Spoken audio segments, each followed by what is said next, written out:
Hello friends, from Sherlin Batteries in Pudukkottai. நம்ம கடையில் பார்த்தீங்கன்னா நம்ம புதுசாக வந்து டூ வீலருக்கு தேவையான இன்ஜின் ஆயில் வந்து சேல்ஸ் பண்ணிக்கிட்டு இருக்கோம். சேல்ஸ் ப்ளஸ் சர்வீஸும் பண்ணிக்கிட்டு இருக்கோம். இப்போ நம்ம கடையில் இருக்கிற ஸ்டாக் வந்து பார்த்தீங்கன்னா கல்ஃப் இன்ஜின் ஆயில். ஸோ இதுதான் அந்த கல்ஃப் இன்ஜின் ஆயில்.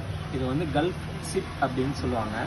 இது ஒரு நார்மல் கிரேடு பார்த்தீங்கன்னா 20W40 இந்த ஆயில் வந்து உங்கள் வண்டிக்கு போட்டிங்கன்னா 2000 கிலோமீட்டர்லேருந்து 2500 கிலோமீட்டர்ஸ் வரையும் ஓட்டலாம்.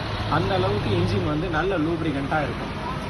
ஸோ இதோட ரேட்டு பார்த்தீங்கன்னா மார்க்கெட் ரேட்டு வந்து பார்த்தீங்கன்னா 350 வருது. இந்த ஆயில் வந்து ரெக்கமெண்ட் பண்ணுறேன். உங்களோட ஏரியாவில் நியர்பை ஷாப்பில் பர்ச்சேஸ் பண்ணிக்கோங்க. உங்கள் வண்டிக்கும் இன்ஜினுக்கும் நல்ல லூப்ரிகண்ட்டாக இருக்கும். Thank you friends.